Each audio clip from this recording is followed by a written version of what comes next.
Alrighty, so let's go ahead and get started here. It seems like we are alive. Sorry for that little technical issue that we were having in a minute ago.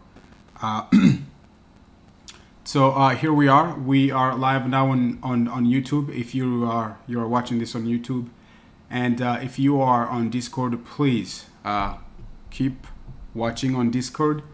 And join the room that we're currently in. So in fact, let me bring up Discord if I'm not gonna mess up anything. So if you are on Discord, please just go to the general live session, and that's where I am right now. And that's where you'll be able to see everything that I am doing. Right, you'll be able to see the slides. You'll be able to see everything that everybody else is seeing either on YouTube or some of our other social media website. All right, now that being said, let's go ahead and get going. So today's talk is really interesting, but before I dive in and talk about what today's talk is, it's all about, let me take a minute and just talk about who am I, right? Who am I, right? So if it's your first time here, I just want to welcome you again. And if you've been with us for a minute, I just want to say thank you so much for coming back. It's really great to have you come back and be with us. So my name is Francois Biarthanas. I am one of the lead cybersecurity instructor here at Cybercraft. And prior to joining Cybercraft, I used to work for a company known as THT, or Trenton Health Team.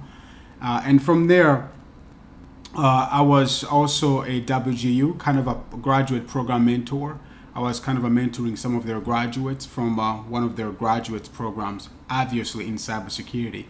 And prior to that, I used to work for Virginia College, and there I was a cybersecurity instructor. I did a lot of security related classes, so things such as Security Plus, Network Plus, CCNA. Those classes were some of the classes that I was teaching there. Now, I do have a master's degree in cybersecurity, and from WGU, like Western Governor University. You're going to hear a lot of WGU tonight, because I believe it's a fantastic school. And for anybody who's looking into getting into WGU or getting into college, WGU, it's a great place to be, of course. So it looks like I'm muted. So let me go ahead and unmute myself.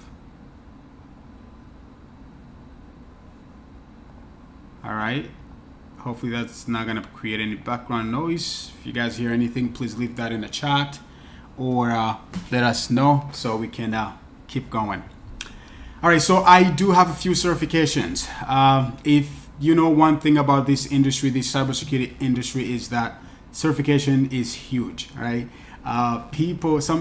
There's a lot of argument between, should I go to school, get a degree, or should I just get certifications?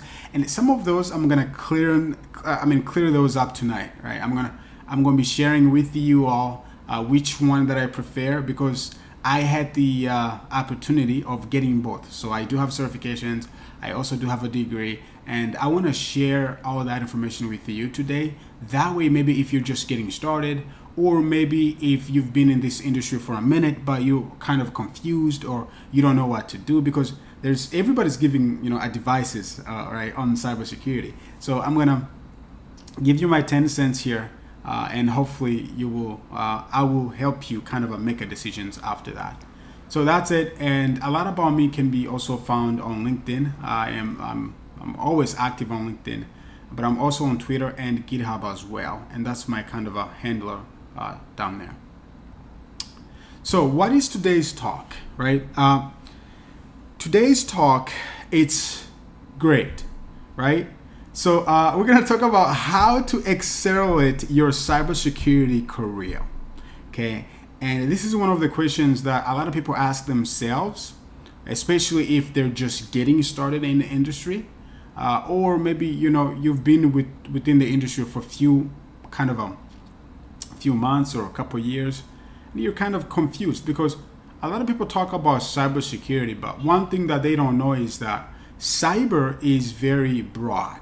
So when you say cybersecurity, it's like you're saying being a doctor, right? you're gonna be a doctor for a doctor for what, right? That's the same thing with cybersecurity. Cyber is very broad.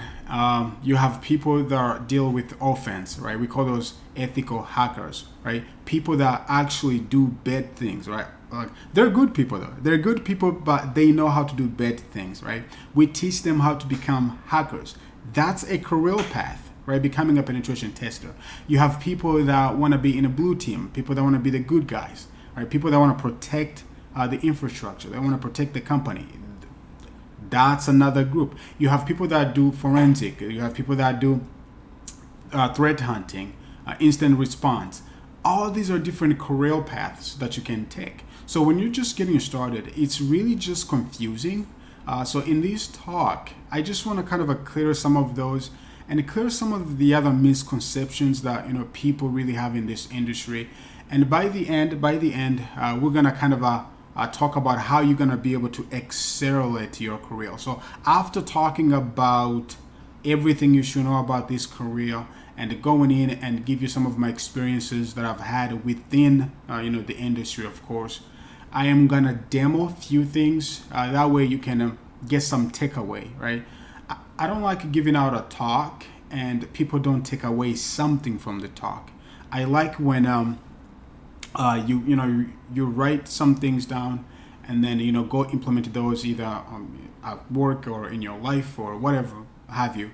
So I hope to accomplish the same thing. So towards the end, I am going to demo a few things. I'm going to look at some of a resume. I'm going to look at the LinkedIn accounts and showing you how you can optimize those, or what I normally do when I am applying for a new job, or when I'm going for that certification, or what's my LinkedIn profile really looks like. So I'm going to be sharing all that stuff with you guys so you can literally go out there, make it happen, and open up or make yourself open up to the cybersecurity community.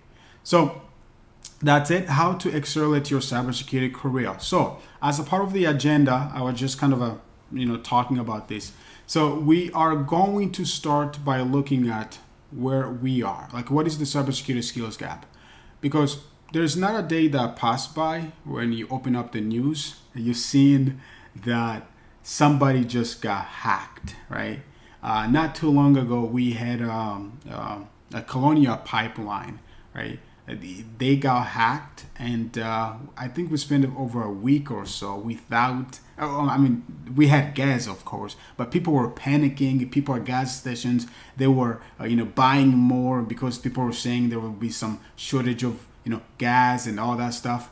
And I believe about 2 or 3 days ago, this kind of a big meat company, I can't even remember the name of it, they also got hacked, right? So as you can see, cybersecurity professionals are needed like yesterday, right? We need as many help as we can get. So we're going to look at the cybersecurity skills gap. There is kind of an industry study from ISC Square that really goes out every year. They go out, they conduct some kind of a study, and they come back, they tell us what is the skill gap for that particular year. So what we have, it's for 2020, but it really works really well because they're still doing the 2021. That's not out yet. So we're going to look at that. We're going to see the shortage skills gap that we've had, that we actually have in the industry, and why it's a really good time right now to be in the industry. So that's going to be really interesting. Then after that, after knowing that we really need you in this industry, I want to go in and talk about something that not a lot of people talk about. And that's going to be your why, right? Finding your why. Why do you want to get started in this industry? Right? Maybe you're just getting started, right? But you want to go to that next level. Why you want to do that? Because often people come into this industry either because, as you've seen, we have a skill gap, obviously, and what that really means is that there's a lot of money to be made, and a lot of these companies are paying a lot of money, right? They're paying a lot of money for some of these cybersecurity jobs, and that all that stuff is great. But is really money alone is really your why, right? Because if you don't know your why, right, you don't know why you want to get into this industry, Along the line, it might get a little bit harder. In fact, cyber is not always the easiest kind of a career, if you will. So it really helps to know exactly why you're doing what you're doing. And I'm going to be sharing some of my whys, right? Some of the reason why I am in this industry. And I believe a lot of people, we share this kind of the same thing. A lot of us that are in cybersecurity, we share the same why. We really want to protect. We want to make sure that companies don't get hurt from these are cyber criminals. And I'm going to share more about that once we get to that section. So the next thing, once we decide what's your why, and there will be some kind of a little book that I'm going to recommend that's going to help you find your why. After we talked about that, we're going to dive into the education and training. That one is huge. Oh my goodness. I don't know where to start. Education and training, different people have different opinions. People are like, should I go to a university? Should I go to a trade school? Should I get certifications? Should I self-study? Should I go to boot camp? Should I go to conferences? There's all kinds of educations out there. In fact, in today's world, we live in the times of knowledge overload, right? Every time you open up your phone, someone is trying to teach you something, right? So we're going to look at that. I'm going to share some of the educational resources that I've used in the past, what you can do if you're self-study, and what I highly recommend as a way of going by studying for cybersecurity. Because, I mean, you can do the self-study and you can do all these other, boot camps and all these other things. But I'm just going to lay out some of my experiences I've had within education and training. And then maybe, you decide for yourself what you want to do from there.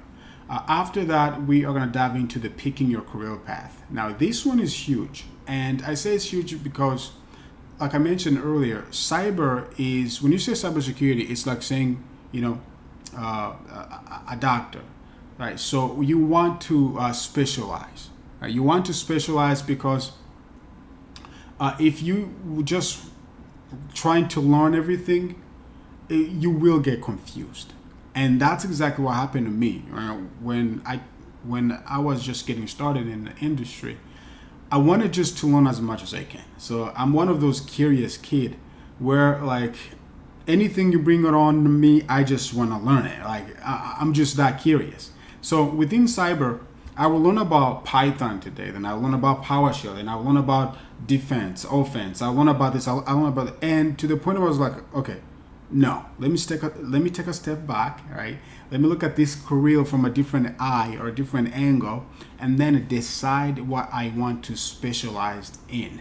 Okay, so often people that have been in this industry for a while, they're gonna tell you that, hey, the best defense, they know offense. The best offense, they know defense. And that's true, right? And that's true. But when you're just getting started, when you just want to break out, get into that your first job or anything like that, you really don't need to know all that stuff. All that stuff will come later, right? This is your career. It's not something you just want to do for the next 1 or 2 years. This is your career. You're gonna hopefully do this for a lot of years to come or for the rest of your life. That being said, there is no rush. You wanna pick your career path, and then once you specialize in that, become really, really good on that, everything else you're gonna learn later, or you're gonna be adding those to your knowledge base as you go. Okay. Then after that, we're gonna get into the fun stuff. Now, this is the stuff that you are here for, right? Because the title of the talk is how to excel at your cybersecurity career. So you were thinking maybe we're just gonna talk about that throughout the whole talk. But no, I just want to kind of lay out the foundation first, and then we get to the fun stuff, which is really network and market yourself. Often people think that when you are in cybersecurity, you are some kind of a geek, right? And maybe you've seen that on TV, right? Because TV really doesn't do cybersecurity justice. They just show a lot of stuff on TV, and just people tend to believe that stuff. But that's not true. I mean, that's not real when it comes to what we are working within cybersecurity. So being a geek is great. Knowing all this technical stuff is great, and I will talk about that a little bit. But you also need to know how to network and how to market yourself. Okay. Remember, it's really the same old saying goes here. It's about who you know, right? And cybersecurity, it's kind of a very closed community, right? It's like everybody knows everybody, and everybody is trying to help everybody. So the more you network, the more you market yourself, the more you put yourself out there, the better chance you're gonna get to get hired, the better chance you're gonna get to get acknowledgement, and so on and so forth. So we will talk about that. There's a lot of things that I want to share about networking and marketing yourself, because I believe that's where a lot of people are making big mistake on it. Because the thing is this, we do have a skill gap, right? There's like millions of people that are needed. I should say probably thousands in America, right? We have a couple thousand that's needed in America. So if that's the case, and then you have the training, you have the certification, you got the hands-on, you know what you're doing, there's no way that you should not be getting that job. Right? Literally, cybersecurity, we have a 0 rate unemployment, right? But you have to know how to network, and you have to know how to market yourself. After that, we will talk about getting experience. This is another one that if we start talking about this, we're gonna probably finish tomorrow. And the reason is, a lot of these cybersecurity companies, when you look at their job descriptions, they need people with some kind of experience, okay? But they will not hire you to get that experience. It's like, okay, we want you to work for us, but you must have done what we want you to do for at least 2 years. And you're like, how the heck am I gonna get that experience? So what we're gonna do, we're gonna talk about different ways that you can go in and get experience even before you get hired.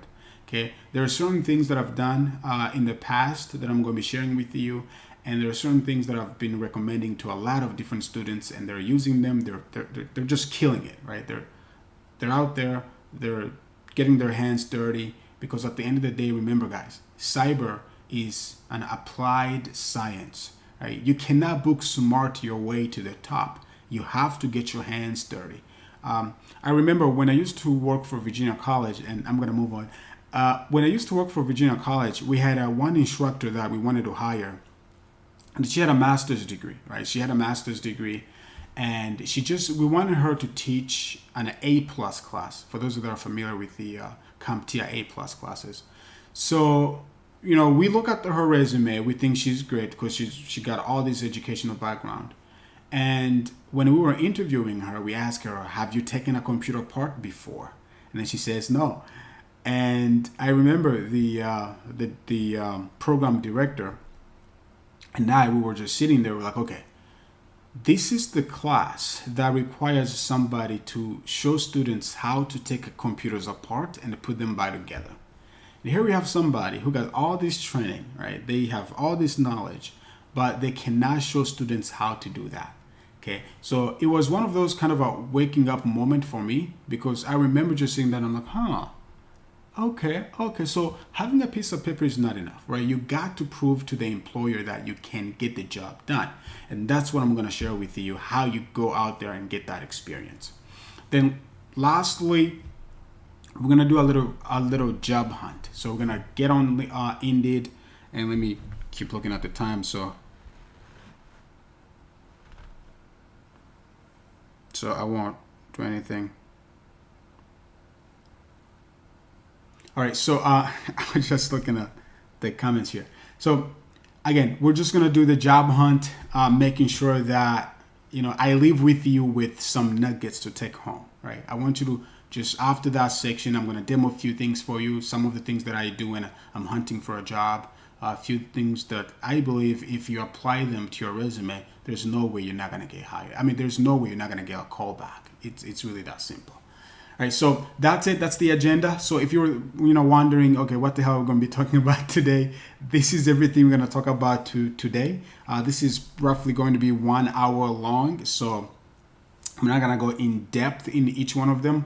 But if you're really interested in knowing more about each one of these in depth, please do consider joining our Discord server. The link should be in the description, either on our YouTube channel if you're watching live this on YouTube, and some of the other places that we market this stuff on. All right, so first thing we want to talk about is your cybersecurity skills gap. And cybersecurity skills gap, one of the things that I want to show you guys is this. In the 2020, right, the ICS Square Global Workforce Study, what they found out was that 3.1 million worker shortage globally, right? Globally, that's for the entire world. We need at least 3 million people in order to be like, okay, we're kind of okay now, right? But remember, this is in 2020. So once they get out to the 2021, maybe that number is going to be lower. It might be more. Who knows? But in the U.S. alone or North America, we have over 300,000 people that are needed. And in Europe, as you can see that the number here, they really, really need people. Okay, so the survey goes in and asks the professionals that are actually actively involved within the industry, and they ask them, hey, what do you think? Do you think you have enough people? And 64% of these people, they come back and they say, no, we do not.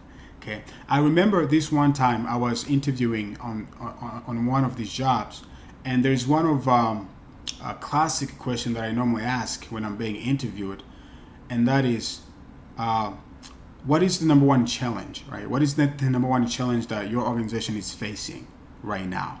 Okay, and for this particular job I was interviewing for, the CEO said hiring qualified cybersecurity professionals. Okay, I said, really? He said yes, right? So as you can see, there's that shortage. Really, it's pretty much everywhere. It's worldwide, and even the people that are giving out these jobs, they believe they don't have enough people to to attend to fulfill these jobs. Okay, so now 56% of these individuals, they attended to pursue cybersecurity during their education. Now look, guys, cybersecurity now is more of like a buzzword. Not too long ago, cybersecurity wasn't even into academics, right? So now, obviously, I have a master's degree in cybersecurity, so we've seen the universities come out with their own cybersecurity programs. But not too long ago, people were just coming from different discipline of IT, and they're just trying to fulfill that cybersecurity role. But the more people, the more companies that are getting hacked, right? The more awareness people are becoming. Now people are changing jobs. They're coming from pretty much everywhere into cybersecurity, and that's really great, right? And again, 42% of all these professionals, they literally say that their first jobs was not cybersecurity. So we have people that are like programmers, people that are used to be networking, people that used to do all these other things that are related to IT. They're jumping into cybersecurity. Okay, and I'll tell you the reason. So cyber really touches every part of the company. Okay, that's why this industry is becoming really huge.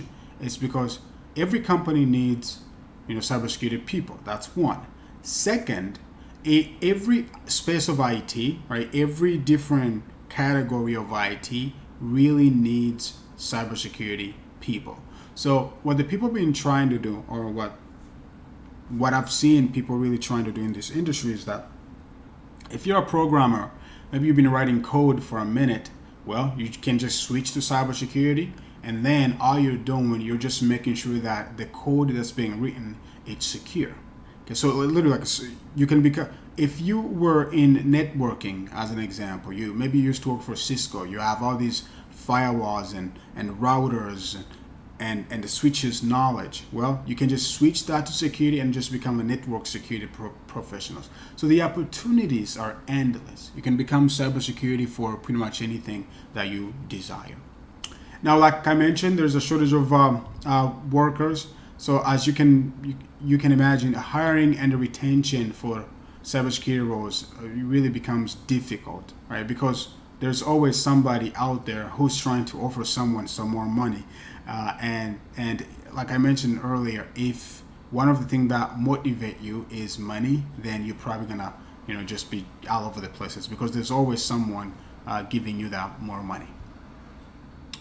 So there is that. I do have it here. I think I have that here. Let me see.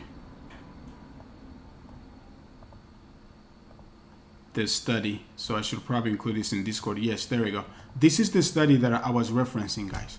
So if you look at the ISC square, the cybersecurity professional stand up for, the things that we just finished talking about. They really go in and give you all the data of what's needed, who is needed, how bad we need these people, right? And everything else that's needed. So I'll put this link in the Discord. Okay, and if you're in Discord, you can go to the live stream chat. Okay, and that's where I'm gonna include the link, because that's where all the chatting needs to take place, right? All right, I'm gonna go back here so we can move forward.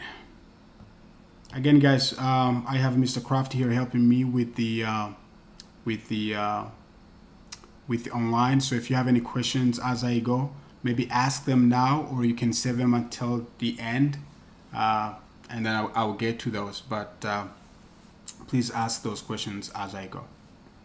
So that was the reason why we need you, right? It's really, really bad out there. We're getting hacked constantly, and we don't have enough people to protect us. Okay, but that sounds great. But should you just go for that, right? And the answer is pretty much no. Not because cyber is paying a lot of money, you should be part of it. Not because that we really need people so bad. I don't think those are valid reasons to be in cybersecurity, because cyber, it's one of those careers that can get technical. It's not really, yeah. It really can get technical, especially once we start talking about some of these career paths. They can really get technical, and it's really hard to learn some technical skills. So you really want to make sure that you actually like what you're doing, or you have what they normally call a passion for what you're doing. Okay, and that is really what this Find Your Why is all about. So there is a book, Start With Why, by Simon. I highly recommend this book. I believe it's one of the best book I've ever read. It's a fantastic read. It goes in details and tell you as an individual on anything that you want to do, why you want to do that. Okay, you just don't want to do anything. You want to make sure you know why you're doing it. And once you know why you're doing it, it's just going to keep you on track even when things get hard. So like I said, in cyber is not always the easiest, but when you know your purpose, when you know why you do, it's really gonna keep you going. Even when it gets hard, maybe let's say that you get hired. One of the jobs that we're gonna look at is a SOC analyst, or security operations center analyst. These people, especially if you are a level 1 SOC analyst, all you're doing day in and day out is triaging investigations or triaging alerts. Let me just put it that way. So alerts comes in, you look at it, you decide, is this an event or this is an incident? Either you push that to tier 2 or you push that to somebody who can investigate it, right? Or you just drop it. Or it's really that's what you do day in and day out. And as you can imagine, that can really get boring fast, because all you're doing, you're just looking at the alert. Is something we need to worry about? Okay, push it up. Is something that we need to worry about? Okay, push it down. So that, if you don't know why you're doing that, it can get really frustrating very, very quickly. So find your why, and the best way to go by finding your why is asking yourself some hard questions and to think from inside out, right? Talk to your heart. Ask, why am I interested in cybersecurity? Maybe it's the money. Some people are motivated by the money. If that's the case, hey, you've come to the right place. You've come to the right place. There's a lot of money to be made. A lot of these cybersecurity jobs, they're very high-paying jobs. So if you are motivated by money, definitely cyber is the best place to be. Okay. All right, let me get going. Now let's get into we're getting closer to the fun stuff, right? We're getting all the boring stuff out of the way. So one other thing I wanted to talk about is this education and training. And this kind of conversation is interesting because like I mentioned earlier, different people have different opinion or different perspective on this. So if you're just getting started in this industry, maybe you've went to college, right? You have some kind of a university degree, okay? Maybe you didn't. I used to volunteer for different organizations, and We've had people that are just coming from college and they have no clue what they should be doing, right? And I'm like, okay, so you just spend 4 years of your life, spend all this money on some kind of university, and now you have no idea what you should be doing. Ouch. Okay. And again, who am I to say that? Because I did the same thing. I went to college, I got a bachelor's degree, and after that, I had no clue. Lucky me, I had a mentor. I had somebody who was, showing me the path. But not a lot of people, are lucky, or not a whole lot of people have mentors. So you can do this whole university thing, and I'm gonna get back to it in a minute. But I highly recommend you do that if someone is paying for it. If you're paying from your pocket, maybe look at alternatives as far as university goes. Okay. But one of the things that you can do here as far as training is self-study. Self-study is great. We do now have online subscriptions, right? You got companies such as Pluralsight, Udemy, CBT Nuggets. All these companies, they provide some kind of a training, okay? But if you do a quickly research on the success rate of people that do self-study, it's very, very low. And you can imagine, because, look at this. You're just getting started doing something new, right? Very new. You have no guidance, you have nothing, but you just bought this online course for about $5 or $20, and then you're just getting in, and then you just it's like someone is just picking you and they just put you in the water, like in the ocean, deep somewhere, and then now you're like, you can't swim, you can't do nothing, you're just trying to survive. So the success rate of self-study people is really very low. I think it's like 10% of all the people that do self-study, they actually finish.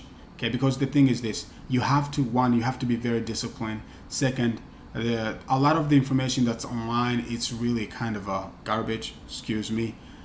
So you have to have the ability to sift through all that junk, and not only that, but the fact that you self-study, if you're not self-motivated, if you with no guidance, that can really discourage you, or not keep you on the track. But it's one of the options that you can definitely take. Now, as far as certifications goes, guys, this is kind of the best path that you can take when it comes to education and training, right? And the reason is very simple. Look, I had my master's degree for about like 3-4 years now. 3-4 years. That's when I had that thing. Okay. Now, within that 3 years, certifications that were current at the time, they have been upgraded. Okay. Certifications expire every 3 to 4 years, I believe. Depends on the certification. So if you had a degree, like let's say 5 years ago, or let's say 20 years ago, the technologies that they were using, 10 years ago, it's different than what they're using now, right? Or maybe they've done some updates to that. So what you want to do when you're just getting started in this industry is definitely focus more on certifications. And a lot of the hiring managers, HR, now they understand that certifications weight more than degrees. Okay, they understand that that you can't just have a degree that you've received back in the 90s and assume that you know what you're talking about. Okay, they require certification that's current. Okay, because these certs, they do expire unless you renew them every 3 years. And the way you go by renewing these, it's by either getting involved with the community, or by teaching similar thing to what I'm doing, by taking out the certification. There are all kinds of ways that you can renew these. And if you want to know more about that, you can get in touch with us, and I can definitely help you with that. But one of the issues that we have seen within certifications is that every company now, they want you to get their certification. Okay, and we have CompTIA, we have some EC Council certs, you have eLearn. This one is in bold for a reason, right? Then you have Cisco, you have Microsoft, you have all these other kind of industry certifications, and they're all great, right? They're all great because once you get them, you at least have learned something. But what we have seen is that some certifications are just kind of a HR certification, right? They're kind of required by the HR, but they don't give you the actual hands-on that you're looking for, okay? And that's that's kind of the issues that's here. Okay, then you have certifications, some of which I highly recommend, especially the ones that are coming from e-learning security.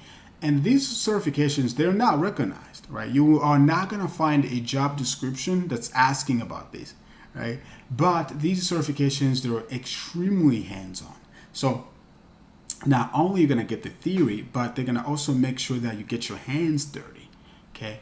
But again, what I recommend, you go out there, get both. I know it's not fair, but it will really help you big time if you are focusing on certifications. Go out there, grab some of those CompTIA certifications, right? Once you get your Security Plus, maybe CISA Plus, and so on and so forth. And looking deep, and just grab one of those other certs that are more focused on the hands-on side of things, okay? Now, as far as degrees, I've already mentioned a few things of degrees. I really think that you should, if cybersecurity is your career, you should only go to universities if you're going to become a teacher. And I'm saying that from experience. I've taught from universities. As you've seen, I used to work for Virginia College and for Western Governor University, and specifically with the Western Governor University, they didn't even want to hire me until I had the master's degree. Okay, so that was their kind of a checkpoint. It's like, we don't care if you know everything we want you to do, unless you have this piece of paper that says master degree on it, you're not gonna get into the door. So in that sense, university degrees might really work for you. But for everybody else that I know, even these big name companies such as Google, Amazon, Microsoft, they're now hiring people that they have certifications and they just got the hands-on experience, right? And those are the people that they're looking at hiring. But obviously, if someone is paying for that degree, then go for it. In fact, if you're working for some kind of employer and they're willing to pay for your degree, all means, please go for it. But another thing I want to mention is that universities have also changed. For example, with Western Governor University, with WGU, it's known as a competency-based school. And what that means is that you can finish as fast as you want or as slow as you want. It's really up to you. So if you really want to go to school, want to go to a university, I recommend you do that, right? Go to a competence-based university. They're still accredited, guys. So if you're wondering, oh, is it accredited? I mean, is it recognized by the employer? Absolutely. Okay, so go to them and then just lock yourself in, get that done as fast as you can. When I was doing my master's degree, I finished that thing within about 6 months. Okay, that's because I had some certifications, right? I have my CEH, I have my CHFI, and those things, they give you credit for that. Okay, I used to work for schools that you will show up to our school with a certification like A+, then we will make you go through that A+ training, literally, even after you have your A+, which was ridiculous. Okay, but you have competence-based universities or schools that will take your certifications, give you credit for it, and then just tell you, hey, look, just learn what you don't know. We don't want you to relearn some of the things that you already know. So learn what you don't know, and when you finish, we're gonna give you a piece of paper, done deal. Okay, that will be my recommendations if you're trying to go to that next level. All right, I'm running out of time, so I need to go a little bit fast here. So then we have conferences, most definitely. So go to some DEF CON, DerbyCon, Black Hat, ShmooCon. I really want to go to ShmooCon too, although the tickets for ShmooCon really sells out like within minutes. Like every time they open it up, it sells out like within minutes, and that's because it's really valuable. But even if you cannot make it to one of these, go to some virtual conferences, right? With the beauty of this pandemic, and made a lot of things go virtual. Like last year, Black Hat, it was virtual, and I attended. We had a lot of fun. It's really, I mean, you cannot compare that to a live event, but it's still really, you're going to learn so much from it. You're going to network with the different people, and that's exactly what you want. I'm going to be talking about networking in a minute, but this is another great way of learning. In fact, with Black Hat, they will have different courses, they will have different things, and a lot of what they do is recorded and it's on YouTube. So specifically, I like to watch some of the stuff from ShmoCon. Yeah, that's pretty much it. Maybe DerbyCon from time to time. So great way to to keep up with your skills as well. Now, boot camps are another option as far as your training goes, and these are very fast, but they can be expensive from time to time. I've seen boot camps, or I used to teach for schools that have boot camps that they were charging like $12,000. I am like, oh my goodness. And what and you have students going into those. So what I recommend as far as boot camps, I think they're really good.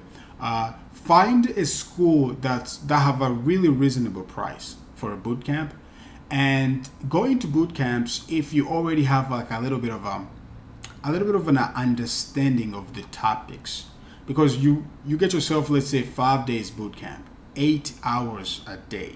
Can you actually learn everything within 8 hours a day? I mean, within 5 days a week, 8 hours a day? I don't think so.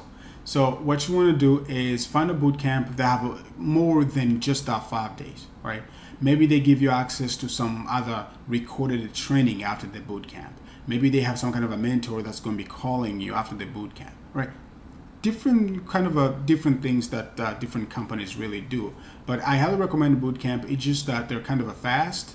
And if you already know what you're doing, they're great, right? You can cram everything within 5 days and then go take the exam. Okay. But if you do not know everything that, if you're just getting started, I think they're still okay to kind of introduce you to the topics, but you should definitely look for training providers that will give you more than just that 5 days boot camp. All right, I'm gonna get going. So once you've decided that what training that you want to go with, you want to specialize. So in this industry, we have different teams. All right. So cybersecurity, it's an interesting industry because everything that we have came from the military, including cybersecurity itself. Right. The name cybersecurity, it came from the military. So the military used to have different kind of teams. And some of those, they call them red team and blue team. These were kind of exercises that they used to do and so on and so forth. I think they still do. I don't know. Right? But within the industry, we also have the same thing. So you can become a red teamer. Like you can literally focus on becoming a red teamer. And this person, right, will be the offense. Right? You are going to be the ethical hacker. You're gonna learn everything the bad guys know, right? You're gonna learn how to hack systems. You're gonna learn how to hack into getting into different systems. Really, your goal is to find weaknesses or vulnerabilities into systems. So that's what Red Teamers does. Okay, you are the hacker. You're gonna learn the skills that these hackers, the ones we know from the news, you're gonna learn the same skills that they use to hack into different companies. Okay, that's red teaming.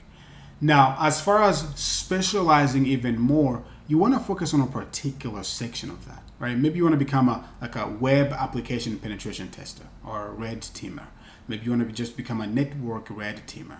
Maybe you just want to become Wi-Fi penetration tester.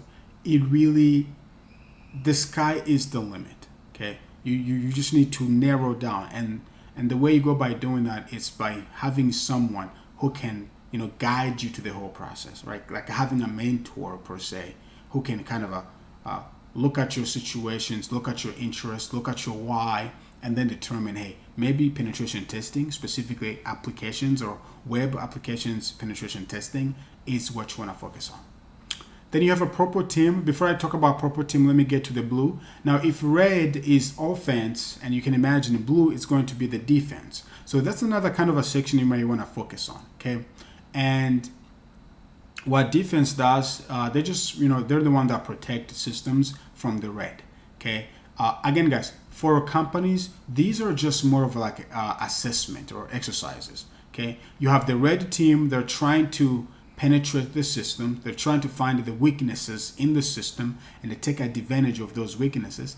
Then you have the blue team, they're trying to stop them, right? They're trying to defend the network. They're trying to defend the company infrastructure to make sure that the red team doesn't really, get in and cause any damages. Okay, so that's the blue team. So within the blue team, you can again specialize. You can look into a SOC analyst, right?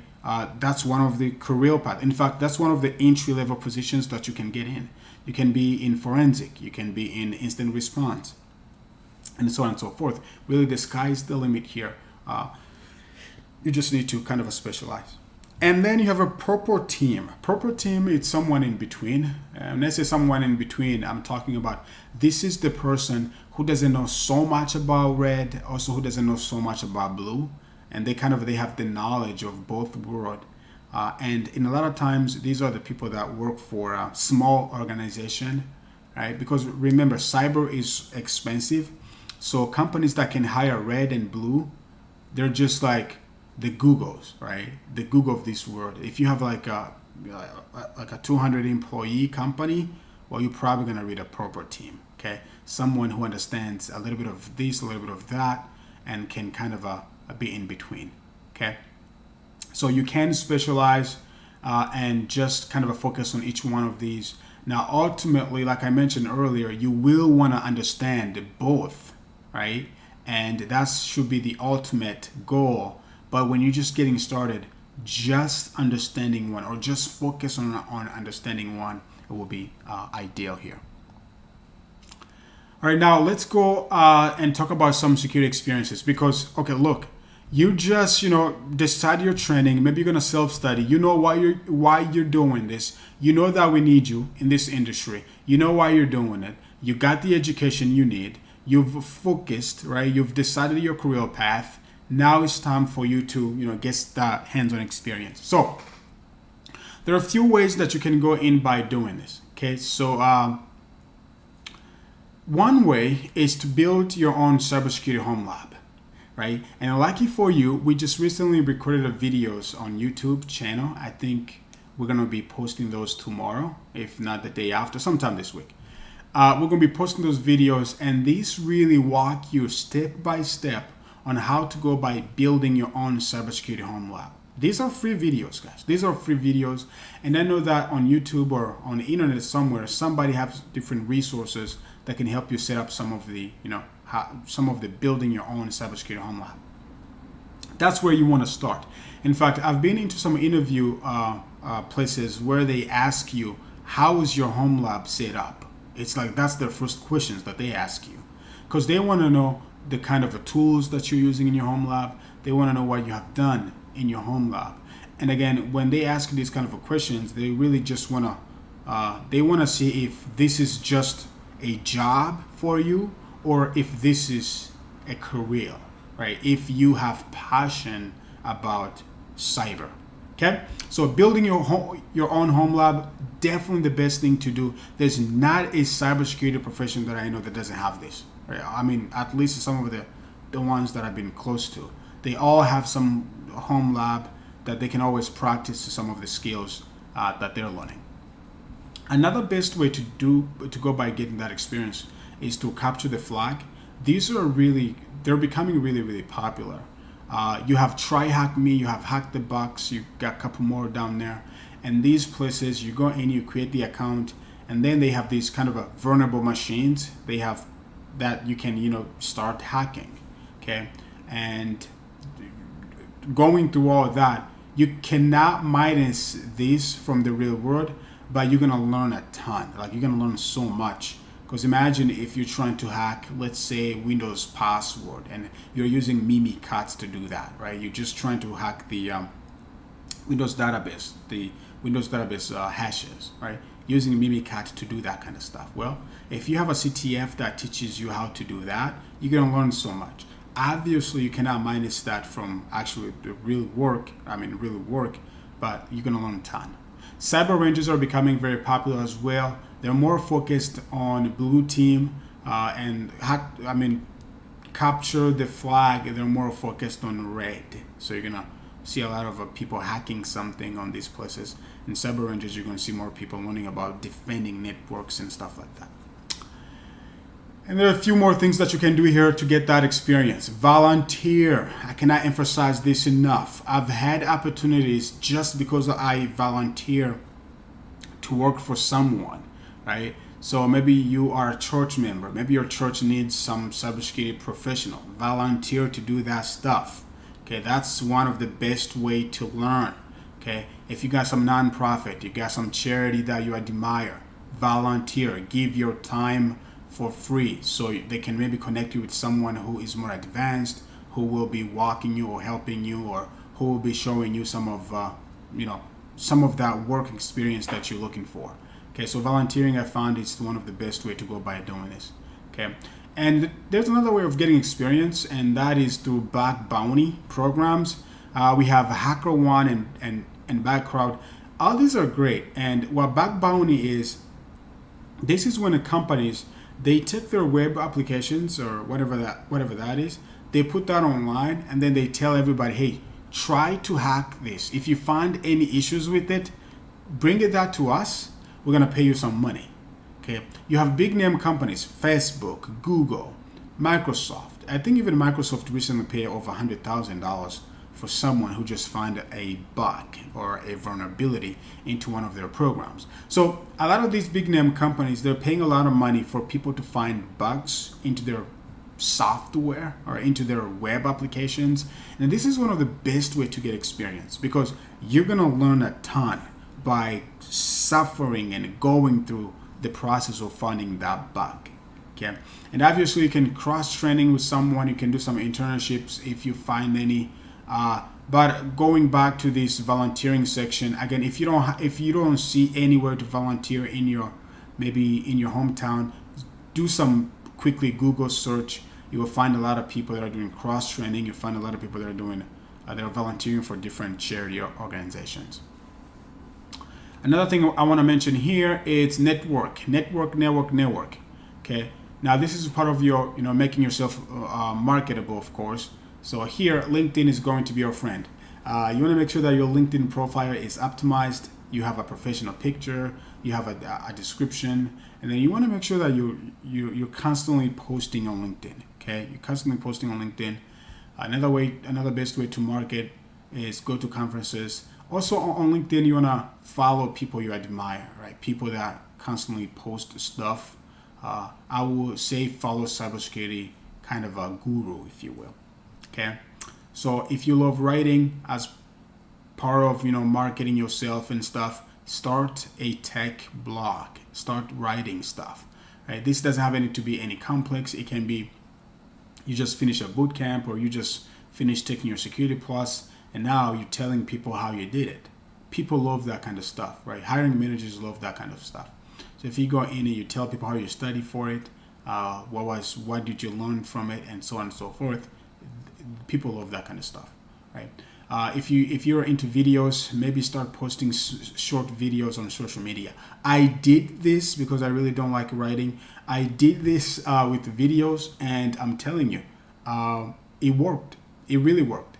I had a kind of a director of SANS reaching out to me, asking me, hey, would you be willing to teach for SANS? I'm like, you gotta be kidding me, right? SANS?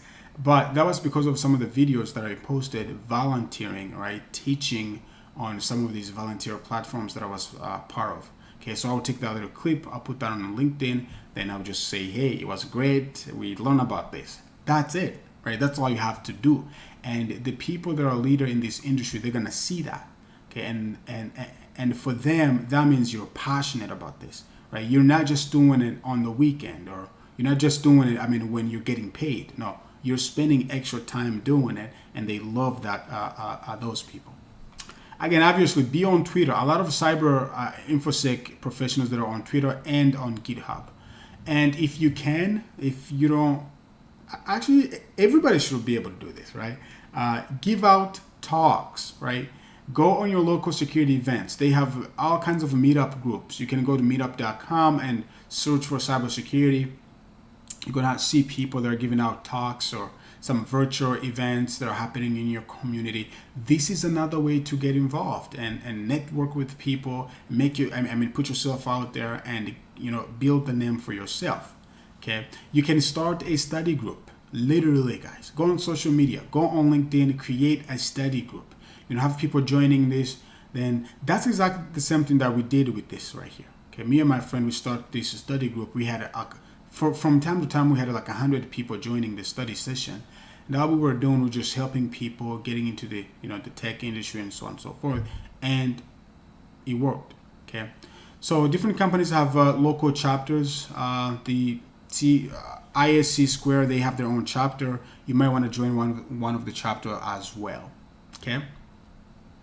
So one last thing I want to talk about is how to sell yourself, and this is really related to what we just finished talking about here about networking yourself and marketing yourself.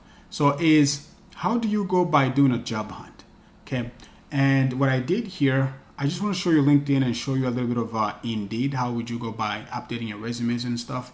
So that way, like I mentioned earlier, you have some takeaway, right? You have, that way, you know, you can go back and maybe do your resume based on some of my recommendations. All right, so I have these open. So if you have a LinkedIn, like I mentioned, make sure you have a professional profile, change your background, and have some kind of a description there. I think I need to update mine. And after there, if you have anything to feature, maybe you've worked on something, maybe you have some kind of a certification, make sure you include that here. Okay, they really want to see that stuff as well. If you scroll down, this is where I want you to pay attention to, the about. Okay, this is your selling point here. Okay, you want to make sure you go in, you tell them in as few words as you can. Tell them about you, tell them your accomplishments and your expertise. Okay. And when people are looking at your profile, they look at that and they want to hire you. That's the first place that they're going to look at. Make sure you update your experience. I definitely need to do mine. Update every company you've worked for and add your education. Really add your certifications. Definitely. In fact, you want to kind of make sure that the credentials actually works, so that way they can click on it and then verify that you have that you've really gotten that one. And now it's really easy with all these websites that can help you link those stuff into it, so they can, you know, verify that for you. All right, another thing, if you do volunteer for anything, make sure you include that as well. You can also take some assessments, or you can have your friends endorse you on some of the skills. All this stuff really helps within your LinkedIn. Again, this is really nothing to what LinkedIn can do for you. You can even create a resume off of LinkedIn. So again, at Cybercraft, we are looking at maybe building these sessions where we're going to be helping people kind of optimize their LinkedIn, look at their LinkedIn profile. And if you don't have a LinkedIn, you should really just go ahead and create one. Like right now, after this, just go ahead and create a LinkedIn profile. It's really that valuable, especially for your job. All right, one last thing I wanted to show you guys is regarding job searching. So yes, this is about, you know, accelerating your career, and I just want to leave you with some of the things that you can use to literally just accelerate your career, and so on and so forth. So one of the best job search engine that I use is Indeed. Obviously, you can use LinkedIn. Just go to job and, you know, use LinkedIn as well. But I kind of like Indeed a little bit better. Anyway, so I went on, I already searched for a SOC analyst, and I did remote. So everybody's working remote nowadays. Look how many jobs that are available remote. But you can literally just search for any job in IT and then just put your city here, and that's it. So what I normally do, and I think I have a simple resume here. Yeah, I do. So what I normally do, guys, is this. When I'm applying for a job, okay, first of all, you don't want to submit the same resume to all jobs that you're applying. I used to do this before, and it's useless, because your resume goes through what they normally call HR algorithms, and that HR algorithm is looking for specific keywords. So if they don't see those specific keywords, your resume is not even gonna get into the hiring manager's hands.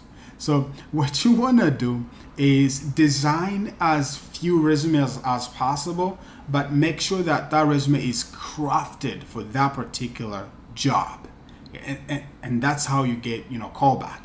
So what you want to do once you've searched for a job, pick one, and there, most of the jobs, they have their kind of requirements, they have their job descriptions and so on and so forth. So in the job descriptions, they're going to tell you, hey, we are looking for someone who can do blah, blah, blah, blah. Perfect. You want to take that. Obviously, you don't want to just copy and pasting that, but you want to take that, you want to think about how does that apply to you based on your experiences. Okay, if you're just getting started in the industry, you don't necessarily have to talk about, you don't necessarily have to say that you've done this, right? But you want to go in, you want to show the hiring manager that you've done something. It might be not exactly what they're looking for, but you've done something that's kind of related. And you are the person who can, bring results. Because at the end of the day, that's what they're looking for. They're not looking for the perfect candidate, but they're looking for someone who can, learn as fast as they can. Also, who can be able to, what's the word I'm looking for? To adapt.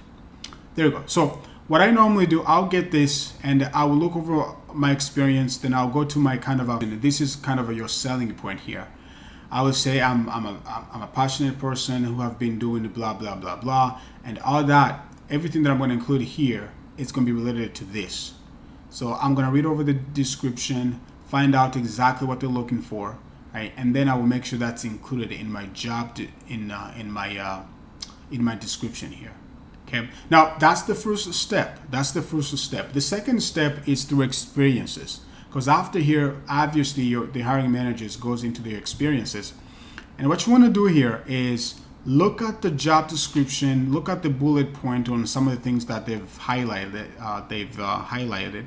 So as you can see, let's look at this one. Let me make this a little bit bigger. All right. Hopefully you guys can see this.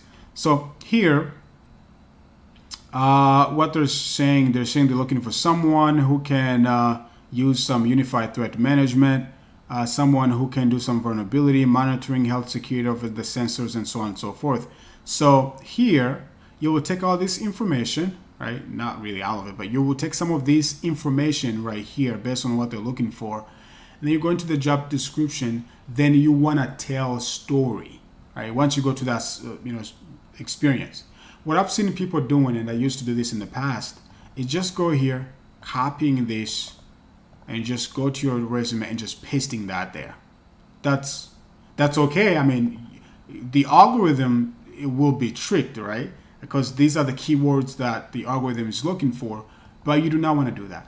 So what you want to do is tell story, right? Let them know when you have used this, okay?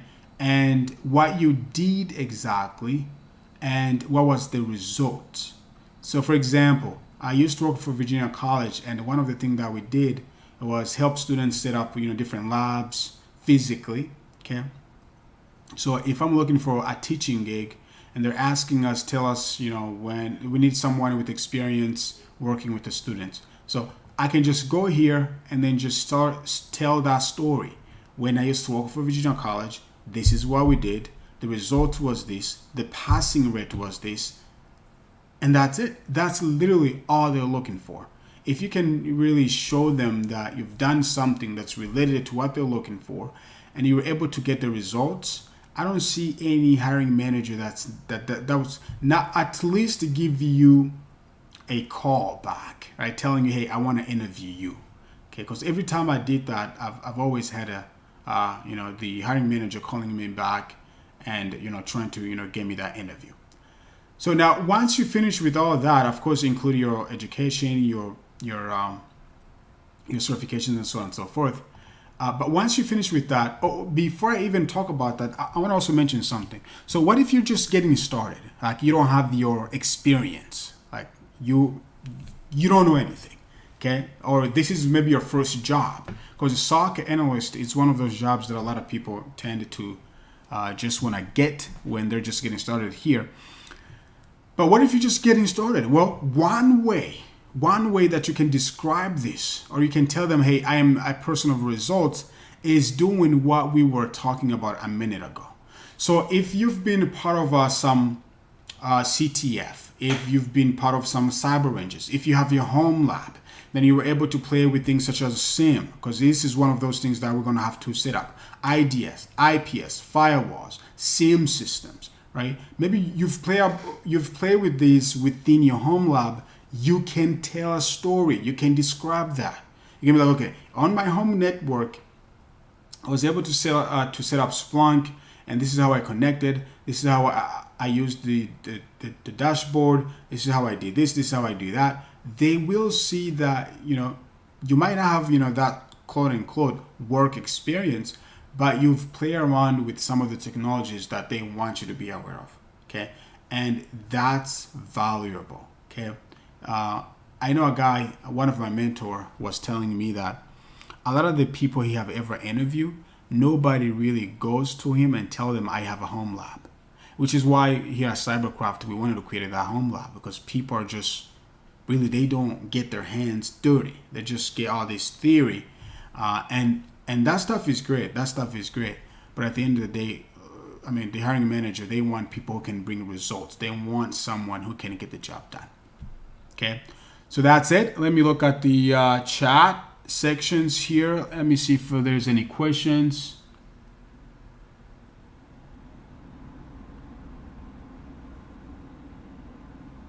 All right, let's see if I can find anything. I don't see anything coming in. All right, so that's it, guys. One last thing I want to mention before I end this live stream here is that, let me check Discord first. Let me see if there's any questions in Discord.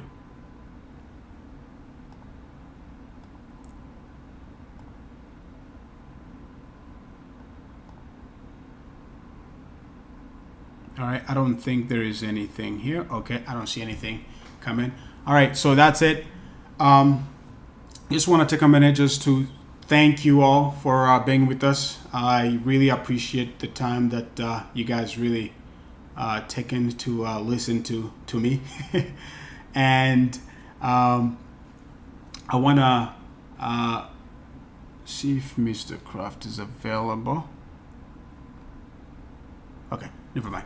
All right, so, but I just want to let everybody know that we do have some courses, guys. If you're really interested in learning more about cybersecurity, we do have some bootcamp programs. We have different courses from Security Plus to your CISA, your CISM.